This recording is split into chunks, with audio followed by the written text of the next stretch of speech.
नमस्कार, ये आकाशवाणी शिमला है। अब आप प्रभा शर्मा से प्रादेशिक समाचार सुनिए। आज के मुख्य समाचार।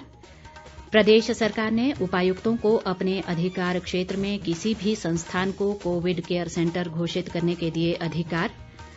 प्रदेश में कोरोना पॉजिटिव मामलों की संख्या में वृद्धि जारी, आंकड़ा 716 तक पहुंचा। मुख्यमंत्री जयराम ठाकुर ने कहा, राज्य के अधिक ऊंचाई वाले क्षेत्रों में हींग और केसर की खेती को बढ़ावा देगी सरकार। और मॉनसून के लिए हालात अनुकूल, 24-25 जून को मॉनसून के हिमाचल पहुंचने की उम्मीद। अब समाचार विस्तार से। मुख्यमंत्री जयराम ठाकुर ने कहा है कि उपायुक्तों को अपने क्षेत्राधिकार में किसी भी संस्थान को कोविड केयर सेंटर घोषित करने का अधिकार दिया गया है।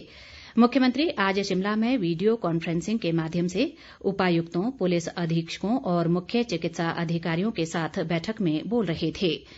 उन्होंने कहा कि देश के विभिन्न हिस्सों में फंसे तथा हिमाचल आने के इच्छुक लोगों को संबंधित उपायुक्तों के समक्ष ऑनलाइन आवेदन के बाद ही प्रदेश में आने की अनुमति होगी।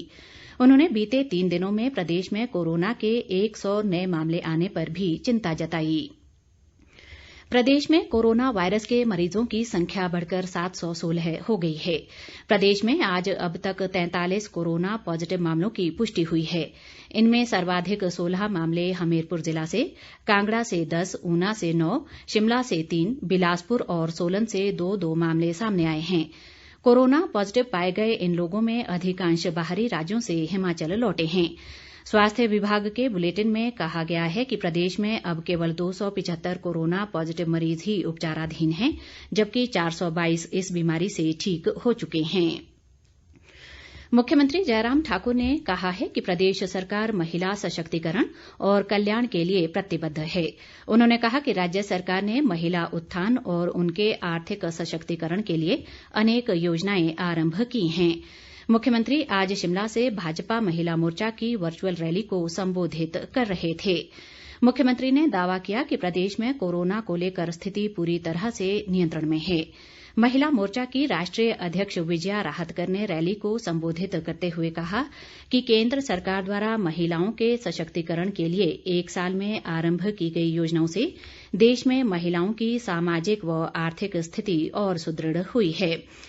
मुख्यमंत्री ने बाद में चंबा जिला के अनुसूचित जनजाति मोर्चा की वर्चुअल रैली को संबोधित करते हुए कहा कि राज्य सरकार जनजातीय क्षेत्रों के विकास के लिए प्रतिबद्ध है। उन्होंने कहा कि चालू वित्त वर्ष के दौरान जनजातीय क्षेत्र उपयोजना के तहत 1758 करोड़ रुपए खर्च किए जा रहे हैं। शिक्षा मंत्री सुरेश भारद्वाज ने कहा है कि कोरोना महामारी के कारण पर्यटन उद्योग के लिए पैदा हुई समस्याओं पर सरकार गंभीरता से विचार कर रही है और इनका जल्द हल निकाला जाएगा। शिक्षा मंत्री आज शिमला में all Himachal association of hospitality and tourism forum के सदस्यों से बातचीत कर रहे थे। शिक्षा मंत्री ने कहा कि संकट की इस घड़ी में समाज के प्रत्येक वर्ग को नुकसान हुआ है और इन वर्गों को मुसीबत से निकालने के लिए सरकार वचनबद्ध है। प्रदेश में 20 मार्च के बाद से होटल पूरी तरह से बंद है। कृषि मंत्री रामलाल मारकंडा ने आज लाहौल स्पीति में कूड़े के प्रबंधन के लिए विशेष स्वच्छता अभियान का शुभारंभ किया। ये अभियान साडा व संयुक्त राष्ट्र विकास कार्यक्रम व वन विभाग द्वारा चलाई जा रही सिक्योर हिमालय परियोजना के तहत चलाया जाएगा। इस अभियान के तहत घरों से ही कूड़े को अलग कर सफाई कर्मचारियों को देना होगा। मारकंडा ने इस मौके पर कहा कि इस अभियान का मुख्य उद्देश्य कोरोना काल में स्वच्छता बनाए रखना है, ताकि लोग बीमारियों से बचें और जिले में पर्यटन को भी बढ़ावा मिले। मारकंडा ने केलंग में HRTC के एकमात्र प्रदूषण जांच केंद्र का शुभारंभ भी किया। परिवहन मंत्री गोविंद ठाकुर ने कहा है कि प्रदेश में विभिन्न सरकारी योजनाओं के लिए आवंटित लगभग 12,000 करोड़ रुपए ऐसे हैं जो किन्हीं कारणों से अभी तक खर्च नहीं हो पाए हैं। उन्होंने कहा कि इस राशि को खर्च करने के लिए सरकार जल्द ही रूपरेखा तैयार करेगी, ताकि इस धन को विकासात्मक कार्यों पर खर्च किया जा सके। गोविंद ठाकुर आज कुल्लू में एक समीक्षा बैठक के बाद पत्रकारों से बातचीत कर रहे थे। उन्होंने कहा कि कुल्लू जिला में इस राशि में से 200 करोड़ रुपए खर्च होंगे। वन मंत्री ने ये भी कहा कि इस वर्ष राज्य में 12,000 हेक्टेयर भूमि पर पौधरोपण किया जाएगा। ये पौधरोपण मनरेगा के तहत किया जाएगा। प्रदेश के मुख्यमंत्री जयराम ठाकुर जी ने कोरोना काल के समय में एक कैबिनेट सब कमेटी का गठन किया और जिसमें उन्होंने कहा कि प्रदेश में इस बात की समीक्षा की जानी चाहिए कि कितना ऐसा सरकारी धन है जो विभिन्न प्रकार की विकासात्मक योजनाओं के लिए दिया गया है और जो उन योजनाओं पर खर्च नहीं हुआ है। तो जब ये सारा काम किया गया तो लगभग अभी तक जो डिटेल पहुंची है तो कोई 12,000 करोड़ रुपया ऐसा पैसा है। और उसके बाद यह है कि मुख्यमंत्री ने और आगे बढ़कर के कहा कि अब इस पर पूरे प्रदेश में हर जिला स्तर पर जाकर के अब बैठकें आयोजित करके हर भाग के मुखिया को बुला करके और वहां पर भी देखा जाए कि कितना कितना पैसा ऐसा ताकि वो सारा पैसा विकास की योजनाओं पर खर्च हो। मुख्यमंत्री जयराम ठाकुर ने कहा है कि प्रदेश सरकार राज्य के अधिक ऊंचाई वाले क्षेत्रों में किसानों की आर्थिकी को मजबूत करने के लिए इन क्षेत्रों में हींग और केसर की खेती को प्रोत्साहित करेगी। मुख्यमंत्री आज शिमला में वर्ष 2020-21 के लिए बजट आश्वासनों पर आयोजित समीक्षा बैठक की अध्यक्षता कर रहे थे। उन्होंने कहा कि प्राकृतिक खेती खुशहाल किसान योजना के तहत राज्य में लगभग 1 लाख किसानों को प्राकृतिक कृषि अपनाने के लिए प्रोत्साहित करने के प्रयास किए जा रहे हैं। मुख्यमंत्री ने कहा कि सरकार करसोग के कुलथ, पांगी के ठांगी, चंबा के धातु शिल्प और चुख तथा भरमौर के राजमाह को पेटेंट करवाने के लिए प्रयासरत है। शहरी विकास मंत्री सरवीण चौधरी ने कहा है कि कल्याणकारी योजनाओं का लाभ जरूरतमंदों तक पहुंचाना सरकार का लक्ष्य है। सरवीण चौधरी आज शाहपुर विधानसभा क्षेत्र की ग्राम पंचायत अनसुई और अंबाडी में महिला मंडलों को चेक वितरण के उपरांत जनसमूह को संबोधित कर रही थीं। उन्होंने कहा कि प्रदेश सरकार युवाओं, कमजोर वर्गों, किसानों और महिलाओं के कल्याण के लिए वचनबद्ध है। सरवीण चौधरी ने ये भी कहा कि प्राकृतिक खेती खुशहाल किसान योजना ग्रामीण क्षेत्रों की महिलाओं के लिए वरदान साबित हो रही है। विधानसभा अध्यक्ष विपिन परमार ने कहा है कि कोरोना महामारी के कारण ठप पड़े विकास कार्यों को फिर से गति देने के लिए सरकार ने तेजी से प्रयास आरंभ कर दिए हैं। परमार आज सुलह विधानसभा क्षेत्र में विभिन्न विकास कार्यों की प्रगति की समीक्षा कर रहे थे।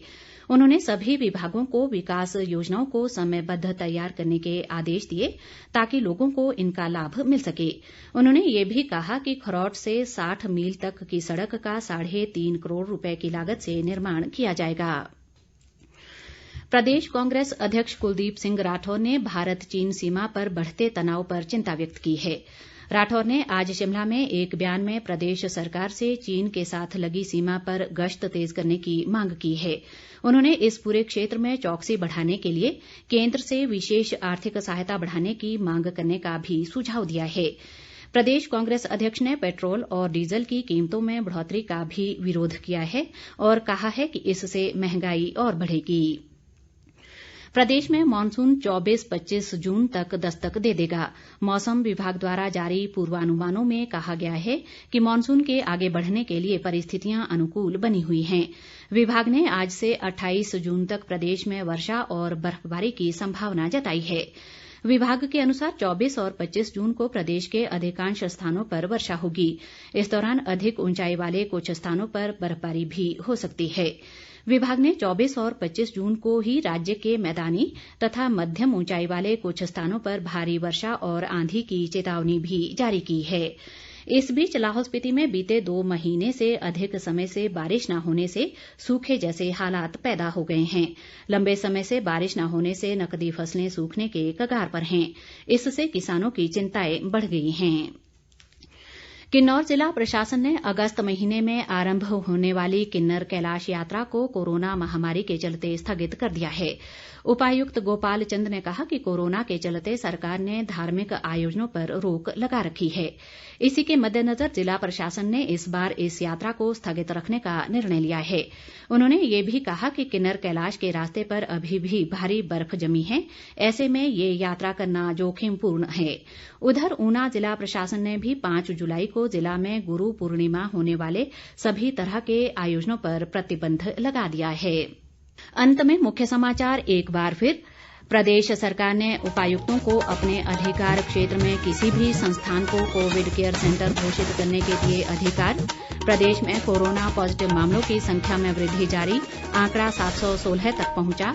मुख्यमंत्री जयराम ठाकुर ने कहा, राज्य के अधिक ऊंचाई वाले क्षेत्रों में हींग और केसर की खेती को बढ़ावा देगी सरकार।